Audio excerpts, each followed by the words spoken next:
The dusty evening sun sagged low over the ramshackle frontier town of Silver Cross, casting long shadows across the wooden planks of the trading post where men haggled loudly and debts were settled with fists, bullets, or whatever a desperate man could offer. Ethan Ward, a weather-scarred rancher with a past heavy enough to bend a steel beam, stepped inside with nothing more than a quiet purpose, to settle the final dispute with Mason Krieg, a lone shark whose greed was darker than the mines he owned.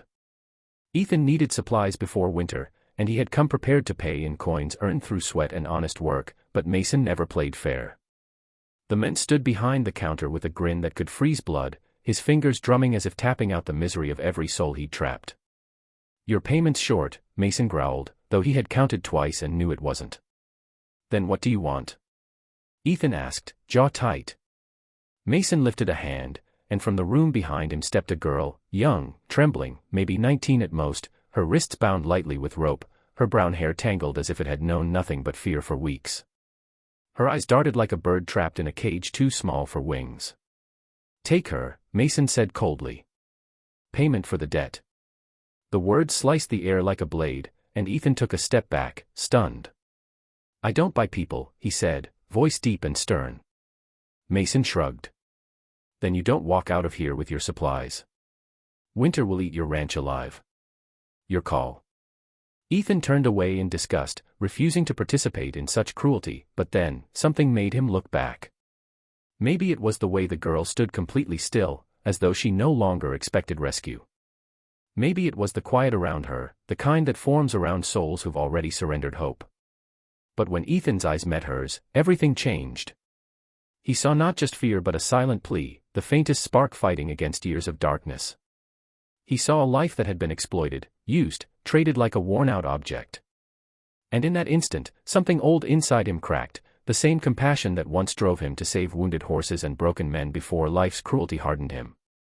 Before he could stop himself, Ethan stepped forward. "Untie her," he said firmly. Mason laughed. "So you will take her?" Ethan glared. "I'm taking her away from you. That's all." Mason shoved the girl toward him, and she stumbled, falling into Ethan's steady grip. Her voice shook as she whispered, "Please, don't let him take me back." Ethan swallowed hard, feeling the weight of a promise forming in his chest. "He won't," he said quietly, guiding her toward the door, his supplies forgotten as he shielded her with his body. Behind them Mason called out, "You'll regret this, Ward. She's more trouble than she looks." But Ethan didn't look back. As they walked into the cooling dusk, the girl's trembling slowed just a little, as though she could finally breathe. "What's your name?" Ethan asked gently. "Liana," she murmured. "I don't know where to go." Ethan lifted his hat, scratching the back of his neck as the weight of responsibility settled on him. "Then you'll come with me, until we figure something out." Her eyes filled with tears of disbelief, and in that moment Ethan knew that taking her wasn't just a choice, it was destiny tapping him on the shoulder. And as they rode toward his ranch, the sky streaked in red and gold, he felt an old fire stirring inside him, something he thought long extinguished. This wasn't just a debt paid, it was the beginning of a story he never expected to live. If you're listening to this story, make sure you subscribe to the channel so you don't miss what happens next, because Liana's past, Mason's revenge, and Ethan's buried demons are about to collide in ways no one could ever imagine. The night settled like a heavy blanket over the Ward ranch, the air crisp with the promise of approaching winter as Ethan guided Liana into the warm glow of the cabin. A fire snapped inside the stone hearth, painting the room with amber light that seemed to soften the edges of her fear. She hovered near the doorway, unsure if she was allowed to step fully inside, her thin arms wrapped around herself as though holding her own bones together.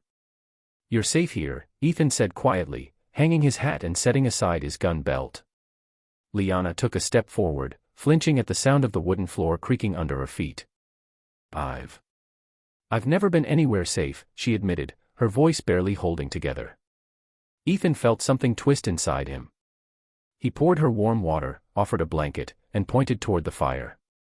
She watched him cautiously, the way an injured animal studies a stranger's hands before deciding whether they are kind. Hours passed, and slowly, very slowly, she began to talk. Her words came in fragments, taken by debt collectors when her father couldn't pay, traded from man to man, forced to clean, serve, and survive under the threat of punishment. Mason had been the cruelest of them all. Ethan listened in silence, gripping his jaw so tightly it ached, rage simmering beneath the calm surface of his expression. "You're not property," he said firmly. "Not anymore. Not ever again." She stared at him, confusion and disbelief crashing in her eyes. "Why would you help me? You don't even know me." Ethan looked into the fire. "Because someone once helped me when I didn't deserve it. And because leaving you there would have made me no better than him." Outside, the wind began to howl, brushing against the windows like a warning. Ethan knew Mason Krieg wasn't a man who forgot slights, not a man who let property walk away. Trouble was coming, and it would arrive heavily armed. Over the next days, Liana helped around the ranch, though Ethan never asked her to. She watched the horses with fascination, and one morning Ethan found her gently stroking the muzzle of a skittish mare, whispering in a language he didn't recognize. The horse relaxed under her touch, something Ethan himself had never managed with that particular mare. "You've got a gift," he said. She smiled faintly, the first real smile he'd seen from her, though it vanished as quickly as it appeared. "I used to dream of freedom," she said softly. "But dreams don't survive in places like Mason's." Ethan stepped closer. "Maybe it's time you start dreaming again." But peace was short-lived. On the fourth night, while Ethan fixed a broken fence, he saw dust rising on the horizon, multiple riders, all carrying lanterns that cut through the darkness like hunting wolves. Mason's men. Ethan rushed to the cabin, where Liana froze at the sound of approaching hooves. "He's coming for me," she whispered, terror tightening her voice. Ethan gripped her shoulders gently but firmly. "Listen to me, you're not going back. Not while I'm breathing." But she shook her head. "They'll kill you. They'll burn everything." Ethan loaded his rifle with steady hands, every movement calm but filled with steel. "Let them try." The riders halted at the gate, and Mason himself stepped forward, silhouetted beneath the moonlight, his voice echoing coldly across the ranch. "Ward. Bring me the girl, and I'll let you keep your land."